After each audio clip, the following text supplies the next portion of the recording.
Bien, nous pouvons rouvrir la parole de Dieu dans l'Évangile selon Matthieu au chapitre 23. Matthieu au chapitre 23, puis on va lire à partir du verset 16. Matthieu 23 et le verset 16. Malheur à vous, conducteurs aveugles, qui dites, si quelqu'un jure par le temple, ce n'est rien. Mais si quelqu'un jure par l'or du temple, il est engagé. Insensé et aveugle. Lequel est le plus grand, l'or ou le temple qui sanctifie l'or? Si quelqu'un, dites-vous encore, jure par l'autel, ce n'est rien. Mais si quelqu'un jure par l'offrande qui est sur l'autel, il est engagé. Aveugle. Lequel est le plus grand, l'offrande ou l'autel qui sanctifie l'offrande? Celui qui jure par l'autel, jure par l'autel et par tout ce qui est dessus. Celui qui jure par le temple, jure par le temple et par celui qui l'habite. Et celui qui jure par le ciel, jure par le trône de Dieu et par celui qui est assis. Malheur à vous, scribes et pharisiens hypocrites, parce que vous payez la dîme de la menthe, de l'ânette et du cumin, et que vous laissez ce qui est plus important dans la loi, la justice, la miséricorde et la fidélité. C'est là ce qu'il fallait pratiquer, sans négliger les autres choses. Conducteur aveugle, qui coulez le moucheron et qui avalez le chameau. Malheur à vous, scribes et pharisiens hypocrites, parce que vous nettoyez le dehors de la coupe et du plat, et qu'au-dedans ils sont pleins de rapine et d'intempérance.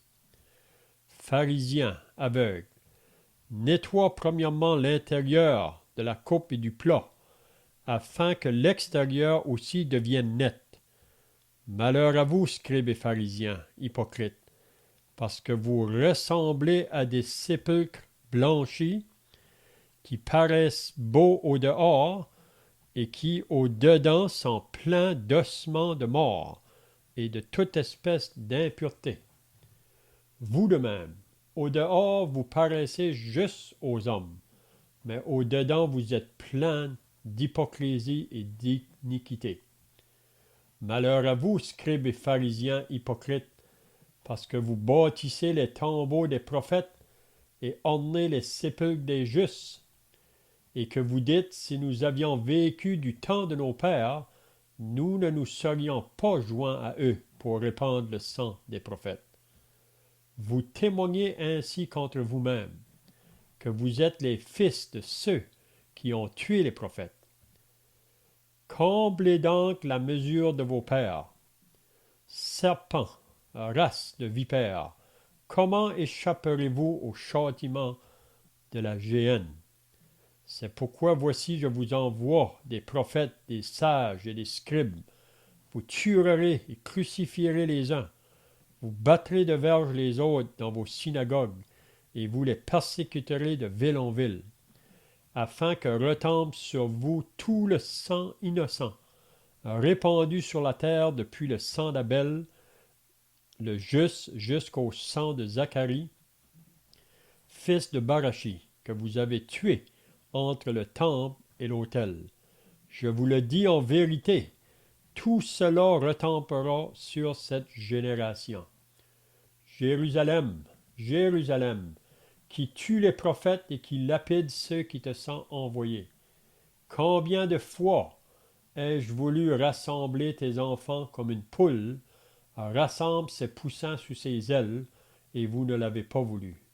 Voici votre maison vous sera laissée déserte, car je vous le dis, vous ne me verrez plus désormais, jusqu'à ce que vous disiez, béni soit celui qui vient au nom du Seigneur. Amen. Donc c'est tout ce qu'on va lire dans la parole de Dieu. Donc si vous étiez là la semaine passée, On a regardé là depuis le début du chapitre 23, c'est vraiment le Seigneur qui amène des malheurs sur ces chefs religieux, les pharisiens et les scribes. Puis si vous avez remarqué qu'à plusieurs reprises, il dit hypocrite. Donc ces gens-là, ce qu'ils manifestaient à l'extérieur, c'est pas ça qu'ils étaient à l'intérieur. Donc qu'est-ce qu'on a pu voir dans les semaines passées que la religion des hommes peut seulement faire quelque chose extérieurement. Il ne peut jamais changer le cœur de l'homme.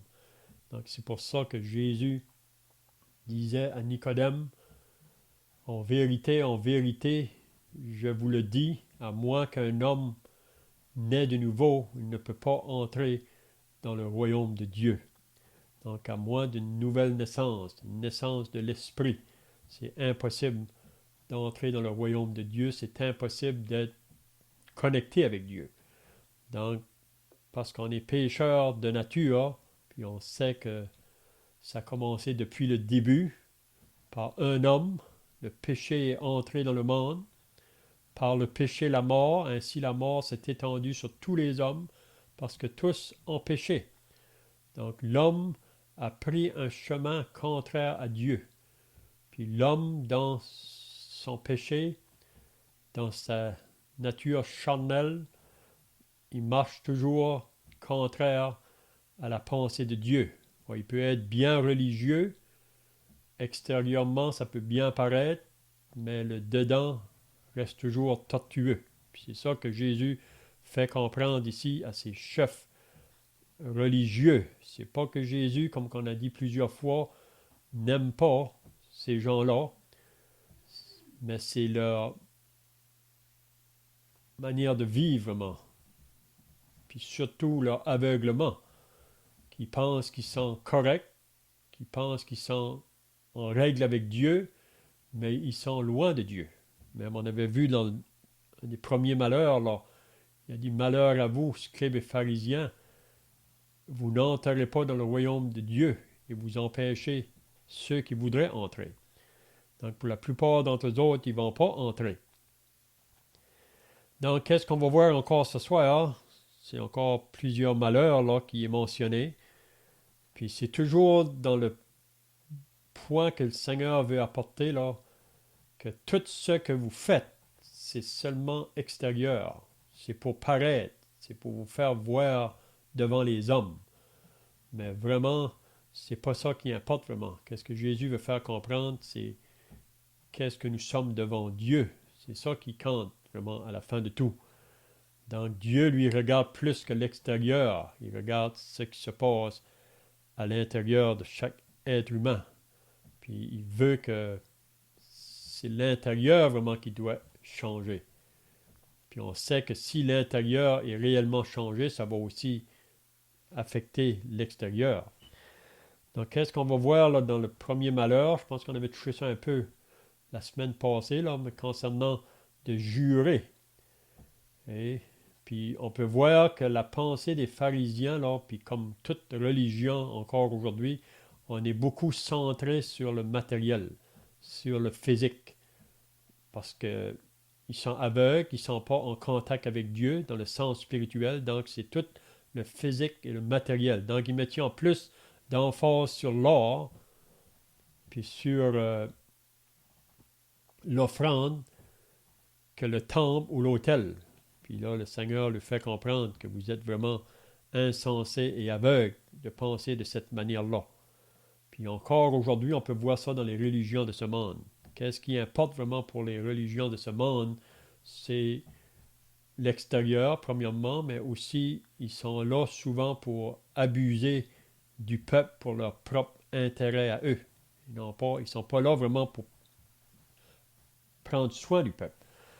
On voit ça, si vous lisez les prophètes Jérémie ou Ézéchiel ou Ésaïe, ils ont parlé vraiment des bergers qui étaient censés de veiller sur le peuple autrefois, mais ils se paissaient eux-mêmes et non pas prendre soin du troupeau.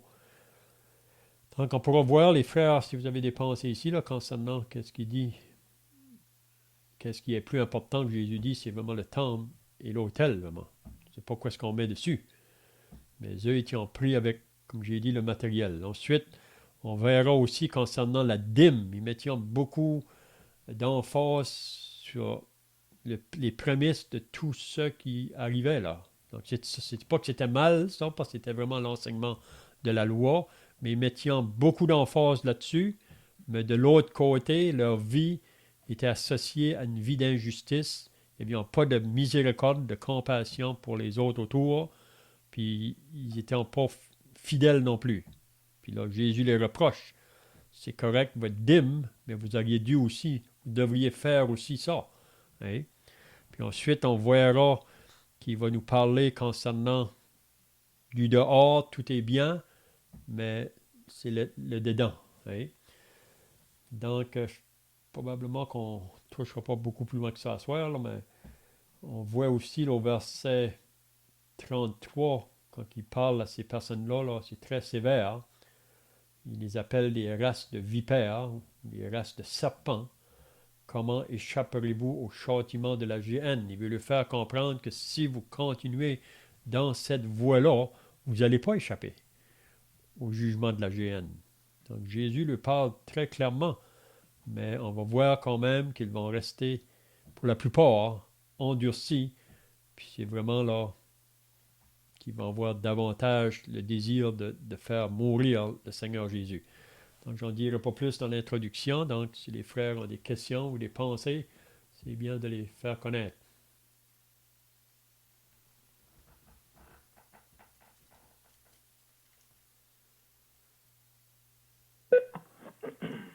Qu'est-ce que ça voudrait dire, jure par le temple?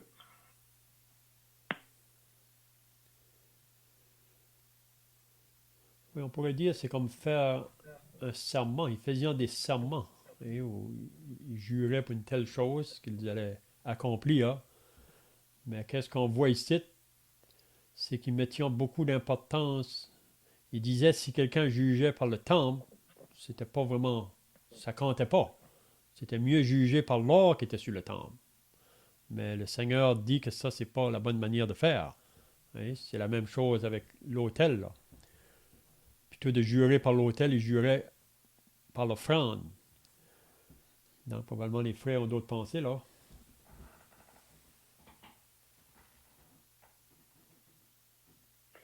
Je pense qu'ils ne prenaient pas attention, faisant pas attention au temple. Là. Mais c'est comme notre frère Léa a dit, là, que c'était le matériel, eux autres, qui gardaient pour. Là.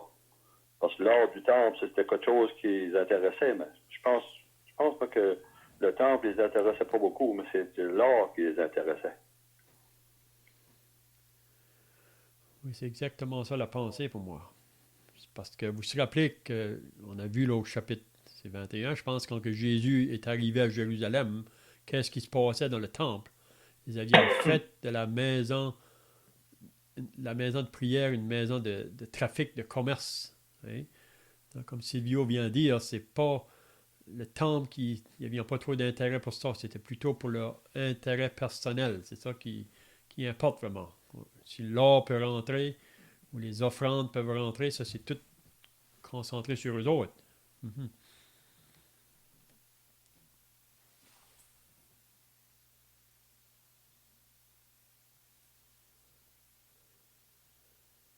Mais on voit que dans l'ancienne alliance, on peut voir qu'ils étaient associés à faire des serments là. Mais on sait que dans la nouvelle alliance, c'est différent un peu. On voit ça dans l'évangile de Matthieu chapitre 5, même Jacques dans son épître nous enseigne ça aussi. Et de ne pas faire de serment. Hein? Mais que notre oui soit oui, que notre non soit non. On voit ça dans la Nouvelle Alliance. Donc, il y a certaines choses sous l'Ancienne Alliance, comme qui était dit là. On voit ça aussi dans Matthieu 6. Il vous a été dit, œil pour œil, dent pour dent. Mais moi, je vous dis, aimez vos ennemis et priez pour ceux qui vous maltraitent, bénissez ceux qui vous maudissent. Donc, on voit qu'il y a des choses que le Seigneur a enseigné. On dirait même que le standard est plus haut que qu'est-ce que l'Ancien Testament nous enseignait. Il vous a été dit, tu ne commettras point d'adultère, mais moi je vous dis que quiconque regarde une femme pour la convoiter a déjà commis un adultère. Donc ça va plus loin là que qu'est-ce qu'on peut faire à l'extérieur, c'est vraiment qu'est-ce qui se passe dedans. Hein?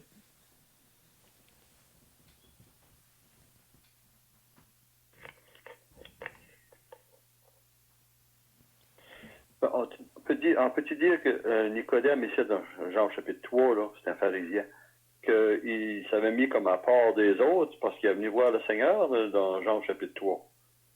Il a dit, Rabbi, nous savons que tu es un docteur venu de Dieu. Donc, lui, il reconnaissait que le Seigneur était venu de Dieu. Ben, on peut-tu dire que Nicodème, ça comme mis à part de ces autres-là?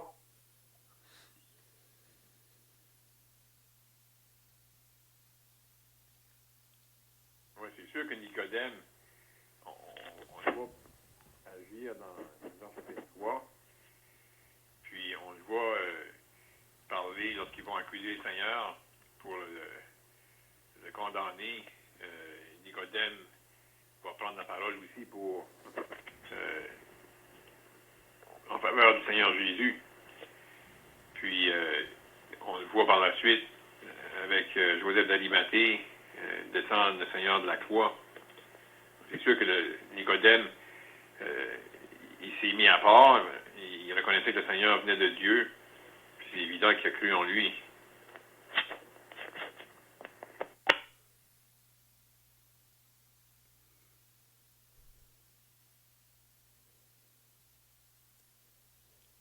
On peut dire qu'il y a plusieurs personnes comme Nicodème là, qui étaient associées à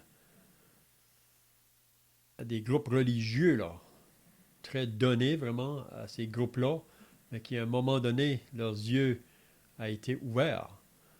On a l'exemple de Martin Luther, longtemps passé. Et après qu'il a compris qu'on était sauvé seulement par la foi et non pas par les œuvres, il y a eu tout un changement dans la vie de cet homme-là. Là. Puis il a dû renoncer à beaucoup de choses de la religion dans laquelle il se trouvait. Puis probablement vous vous rappelez aussi d'un autre frère qui a été parmi nous un temps passé, M. Tremblay, qui était aussi associé à la religion dans laquelle on a grandi dedans, mais après qu'il a été sauvé, il a rencontré beaucoup d'opposition de la part de sa propre religion. Donc on peut voir qu'au travers de cela, il y a toujours des personnes que Dieu réveille partout, que ce soit dans le côté religieux ou dans tous les aspects de la vie. À un moment donné, il arrête les pécheurs. Hein?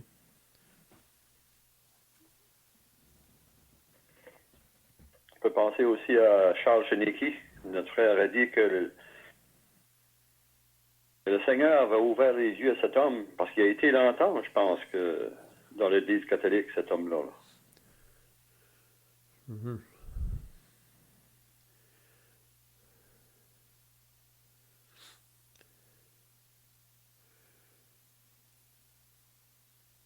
Donc le verset 23, si on avance, ça dit maintenant, malheur à vous, scribes et pharisiens hypocrites, parce que vous payez la dîme. Donc il donnait la dîme. On voit ça avec le pharisien dans Luc chapitre 18, là, qui jeûnait 2 fois par semaine, qui donnait la dîme de tout son revenu.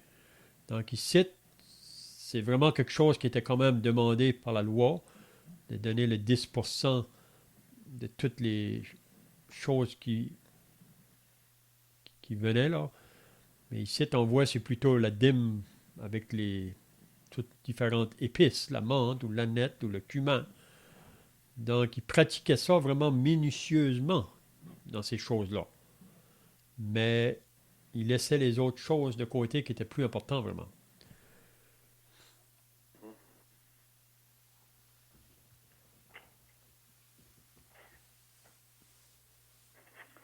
Est-ce qu'on peut dire que ça se pratique encore aujourd'hui dans le monde, Léon, c'est de 10%-là là, qui est de la dîme? Là? Oui, on voit plusieurs religions aujourd'hui que c'est toujours pratiqué. Mais on sait que même pour Israël, les Juifs, probablement qui pratiquent ça encore aussi. Mais on sait que selon la nouvelle alliance, on voit que l'enseignement sur ça, c'est un peu différent là. Ça, on pourrait toucher ça peut-être une autre fois. C'est un sujet qui est assez vaste concernant la dîme. Mais ici, c'est donner le 10% de tous ces biens ou tous les revenus qui venaient. Ça, c'était qu'on devait le faire. Puis ça, c'était selon la loi. C'était enseigné qu'ils devaient faire ça.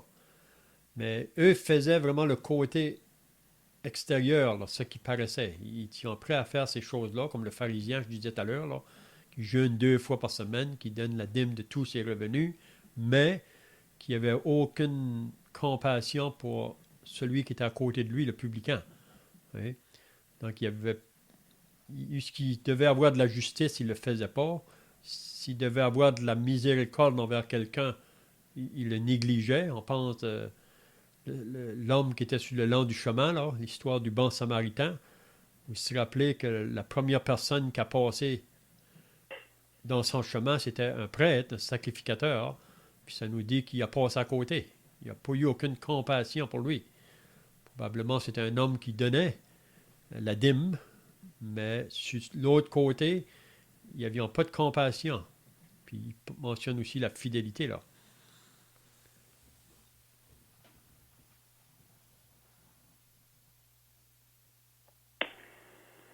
Le Seigneur, justement, il condamne que ces gens-là n'étaient pas balancés. Justement, il y avait certaines choses de la loi qui mettaient en pratique. Parlez plus fort, Claude. On n'entend pas beaucoup. Oui.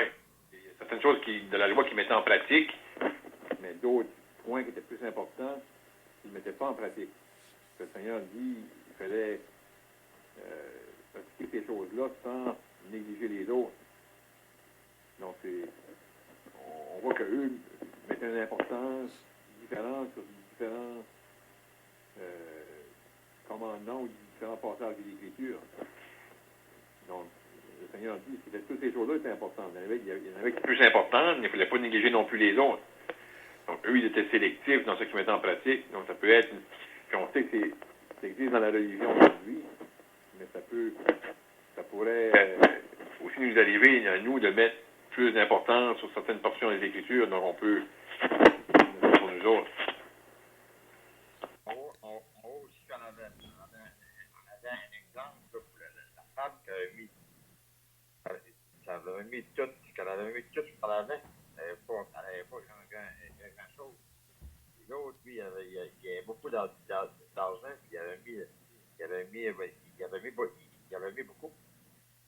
Le Seigneur dit que cette femme-là, elle avait tout mis. Ça représente que c'est pas la quantité qui tienne, c'est avec cœur. Hein?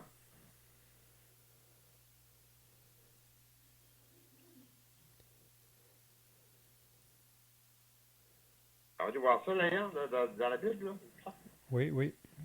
Oui, c'est ça. Le point est, c'est que c'est des enseignements aussi pour nous autres, comme le frère Claude vient de dire aussi, là. Même comme chrétiens, même quand Jésus parle dans Matthieu 6, on a dit ça dans les semaines passées, là, il disait quand vous priez ou quand vous jeûnez ou quand vous faites l'aumône, faites-le pas comme ces gens-là. Et comme qu'on vient de dire, que dans le monde aujourd'hui, les gens jeûnent, le monde prie, le monde fait des aumônes, mais ils font tout pour être vus, pour être remarqués. Puis ça, c'est dans le cœur de chaque être humain, vraiment. C'est dans notre nature. Hein? Mais comme chrétiens, le Seigneur veut nous faire comprendre qu'on ne devrait pas. Si on prie ou on jeûne ou on fait des aumônes, on devrait le faire toujours. Si tu donnes avec ta main droite, que ta main gauche ne le sache pas, c'est ça que Jésus disait là. Donc, mais les pharisiens, ou comme on a dit au début, le monde de la religion, c'est tout extérieur. On fait des choses pour être vu. Et même, c'est ça qu'on voit après, là. Et au verset 25, « Malheur à vous, scribes et pharisiens hypocrites, parce que vous nettoyez le dehors. » Et au dehors, il n'y a pas de problème. Ils paraissaient très bien. Et peut-être qu'on ne pourrait pas les pointer du doigt. Mais ce n'est pas le dehors qui est important, c'est qu'est-ce qu'ils ont dedans. Hein? Mais comme on a dit, si le dedans est vraiment touché, ça va se refléter à l'extérieur. Mais c'est possible d'avoir un extérieur sans avoir l'intérieur du tout. C'est ça que ces pharisiens avaient. Il n'y avait rien en dedans. Beau au dehors, mais en dedans, ils n'avaient rien. C'est ça que Jésus fait comprendre ici.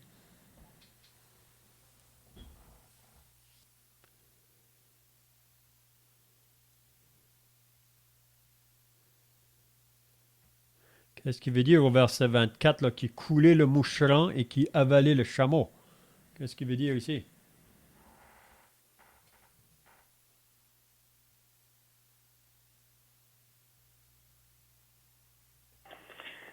On sait que ces hommes-là religieux mettaient des importances, comme exemple, il y avait des choses qui pouvaient, exemple, se souiller, parce qu'ils allaient en ville, ils se lavaient soigneusement les mains, parce qu'ils étaient impurs. Mais continuons avaler le moucheron, c'était peut-être quelque chose que quand ils prenaient leur breuvage, ils allaient filtrer leur breuvage par crainte d'envaler un moucheron, puis peut-être dans leur pensée, ils avaient été souillés.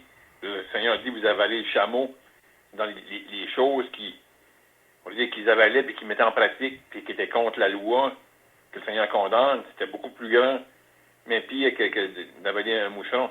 Juste monter dans leur façon de penser, il y avait des petites choses qui pour eux, ça avait été vraiment grave, ça les aurait peut-être souillés, mais de l'autre côté, ils faisaient des choses pires qui étaient vraiment grandes, puis leur conscience ne semblait pas les déranger. Donc, comme le Seigneur dit, ils étaient aveugles, c'était des conducteurs aveugles.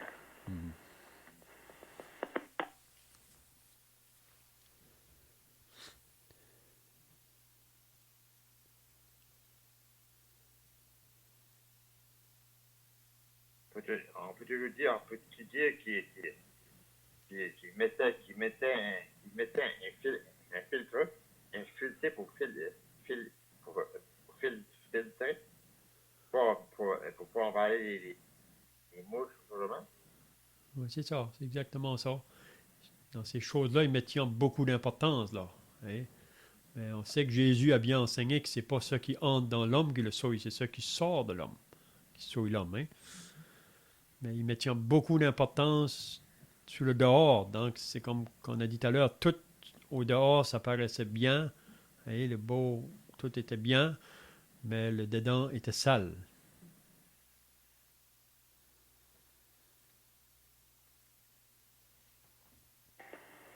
Puis vraiment, dans ces hommes religieux-là, il y avait un manque de sincérité.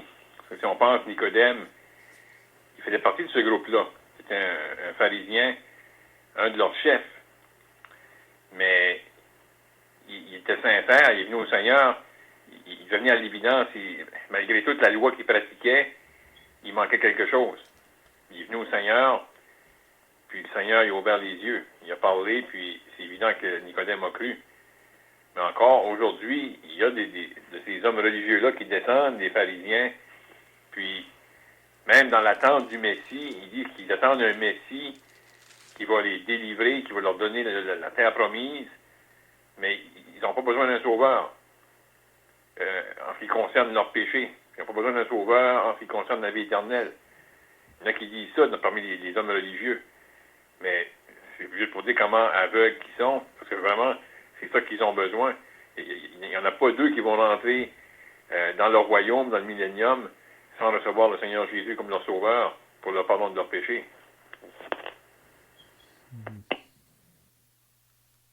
Comme notre frère Claude a dit à propos de Nicodème, que je pense moi, que Nicodème regardait ces pharisiens-là, puis il pensait, lui, qu'il voulait pas devenir comme l'un d'eux. C'est pour ça qu'il a été voir le Seigneur, parce qu'il voulait pas le ressembler. Peut-être qu'il a été un bon bout de temps avec eux autres, mais il a pensé, si je reste avec eux autres, mais là, je vais tout perdre, là. Je ne connaîtrai pas le Seigneur, parce que là, il a été voir le Seigneur pour le connaître, pour lui parler.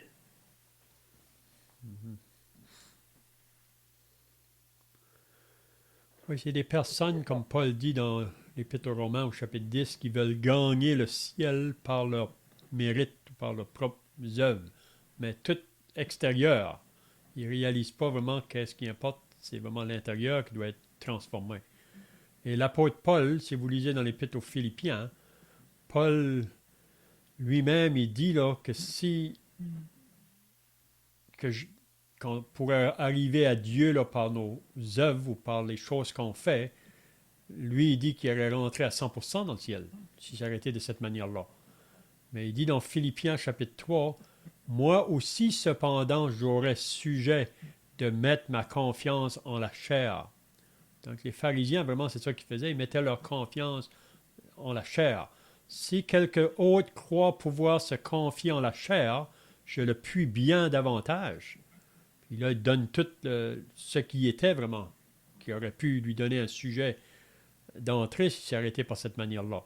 Moi, circoncis le 8e jour, de la race d'Israël, de la tribu de Benjamin, hébreu, né d'hébreu, quant à la loi, pharisien, donc Paul était aussi un pharisien, quant aux zèles, persécuteur de l'Église, irréprochable à l'égard de la justice de la loi. Donc extérieurement, on ne pouvait pas le pointer du doigt. Mais ces choses qui étaient pour moi des gains. Donc pour Paul, autrefois, ces choses-là, c'était des gains, c'était des valeurs. Mais après qu'il a connu Christ, il dit, je les ai regardées comme une perte à cause de Christ. Donc, quand il a connu Christ, ces choses-là sont devenues comme une perte. Et même, je regarde toutes choses comme une perte à cause de l'excellence de la connaissance de Jésus-Christ, mon Seigneur, pour lesquels j'ai renoncé à tout, et je les regarde comme de la boue afin de gagner Christ. Donc, Paul a saisi que la valeur vraiment se trouve en Christ et non pas dans ces choses-là qui fait d'un homme extérieur, mais qui ne change pas l'intérieur. Parce que dans Éphésiens, au chapitre 2, là, c'est dit, c'est par la grâce que vous êtes sauvés. Puis au verset 9, ce n'est pas par les œuvres. Personne ne se glorifie. Donc, si qu'on fait beaucoup d'œuvres, la personne fait beaucoup d'œuvres avant d'être sauvée, ça ne compte rien pour Dieu. Mais après qu'une personne est sauvée, là, tu peux faire des œuvres, ça compte pour Dieu. Mm-hmm.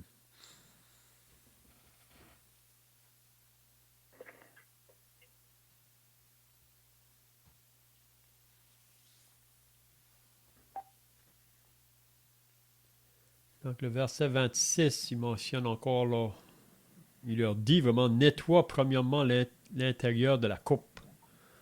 Donc, nettoie l'intérieur, afin que l'extérieur aussi devienne net. Donc, qu'est-ce que le Seigneur veut faire comprendre? Que c'est l'intérieur qui importe. C'est ça qui importe. Puis si l'intérieur est propre, ça va se manifester à l'extérieur, mais eux, en l'extérieur, ils n'ont pas. Voyez? Verset 27, ça touche un peu la même chose. Malheur à vous, scribes et pharisiens hypocrites, parce que vous ressemblez à des sépulcres blanchis. Donc, au dehors, c'est bien beau, oui, qui paraissent beaux au dehors et qui au dedans sont pleins d'ossements de mort et de toute espèce d'impureté. Donc, on peut voir le beau sépulcre, c'est blanc, mais si vous allez en dedans, c'est pas drôle. Qu'est-ce qui sort en dedans d'un sépulcre, là? Ben, c'est ça qui sortait du dedans des pharisiens. C'était toutes des choses impures. Au dehors, c'était beau, mais le dedans, c'était vraiment souillé. Vous de même, au dehors, vous paraissez juste aux hommes, mais au dedans, vous êtes plein d'hypocrisie et d'iniquité. Donc, je pense que c'est notre frère Paul qui a fait remarquer ça la semaine passée, que l'hypocrisie, vraiment, c'est on n'est pas ce qu'on est vraiment. On présente quelque chose qu'on n'est pas ce qu'on est. Hein? C'est un masque, vraiment.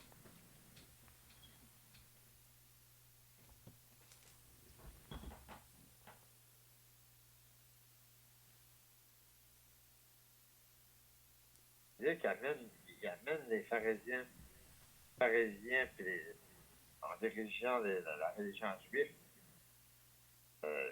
comme il dit, dans l'intérieur, est plein d'ossements morts, de morts. Mort, tu sais, quand il est mort, quand la personne est morte, la pourriture qui sort, hein, quand le mort est lentin, puis de compose, genre de pourriture, puis et de corruption. En fait, il amène plus ils amènent en profondeur comment puis ça. Mhm.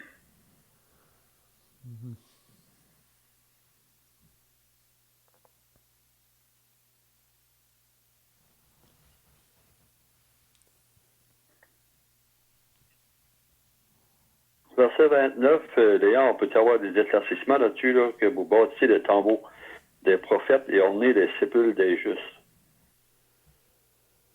Oui, qu'est-ce que les pharisiens faisaient? Comme je dis, c'était toujours de l'extérieur, là. Donc, les prophètes qui sont morts sous l'Ancienne Alliance, là, que ces personnes-là ont mis à mort, c'était vraiment les pères de ces pharisiens-là. Là. C'est eux qui étaient les pères, ceux qui étaient dans les générations avant. Mais ici, les pharisiens, on dirait eux, que les prophètes qui ont été mis à mort autrefois, eux, ils embellissent leur tombeau. Hein? Mais qu'est-ce que Jésus veut dire? Que vous ne faites pas mieux, là. Et c'est comme aujourd'hui, la religion. Hein. Si vous prenez la religion dans laquelle on a grandi dedans, elles vont élever beaucoup les saints, ils vont élever beaucoup même les apôtres, mais dans le fond, c'est la religion vraiment qui les a mis à mort autrefois. Hein. Donc, ça paraît que en avant, ça paraît qu'ils font bien, mais dans le fond, ils font pas mieux. C'est ça qu'il dit là. Il dit au verset 30, et que vous dites, si nous avions vécu du temps de nos pères, nous ne nous serions pas joints à eux. Donc, il dit, c'est comme si que nous, on n'aurait pas fait ça que nos pères ont fait. Mais Jésus leur dit, vous témoignez ainsi contre vous-même que vous êtes les fils de ceux qui ont tué les prophètes. Donc, ils faisaient exactement la même chose, mais à la surface, ça paraissait qu'ils prenaient soin des prophètes ou qu'ils ils embellissaient le temple, mais je ne sais pas si vous comprenez ce que je veux dire, là. Parce qu'ici, il parlait de descendance ici. De descendance de ces pharisiens-là. Hein? C'est ça. C'est ceux d'autrefois vraiment qui étaient associés à ceux qui dirigeaient le peuple, là. Ils ont mis beaucoup de prophètes à mort. Mais ici, les autres, c'est comme si que ils embellissent les tombeaux de ces personnes-là qui ont été mis à mort, de ces prophètes-là. Mais dans le fond, ils ne sont pas différents, là. Ils font la même chose parce qu'ils vont rejeter le Messie, ils vont rejeter le Fils qui vient. Et on avait vu ça de la parabole du vigneron, là. 29, quand il dit, là, malheur à vous, chez les pharisiens hypocrites, parce que vous bâtissez les tambours des prophètes et ornez les sépulcres des justes. Ornez, on peut-tu prononcer ornez là qui mettent dedans de quoi des fleurs, naturellement? Oui, c'est ça. C'est ça. Ils embellissent tout le tombeau bien, ça paraît que c'est tout bien, mais dans le fond, ils agissent comme leurs ancêtres agissent avec les prophètes. Hein. Ils mettent ça beau. Ben oui, c'est ça. Beau.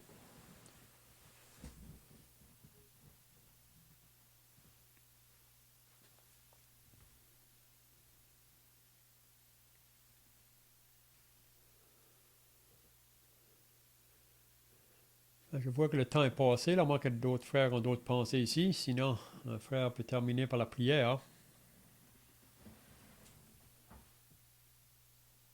Père Céleste, au nom du Seigneur Jésus-Christ, nous voulons, en terminant encore, te remercier pour ce temps que nous avons eu ce soir pour pouvoir te prier et ouvrir ta sainte parole et une fois de plus être enseigné, nourri par tes saintes écritures.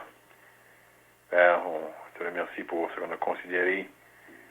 On pense, Père, comment ces personnes étaient tellement différentes de ton Fils unique dans leur conduite et leur façon de penser.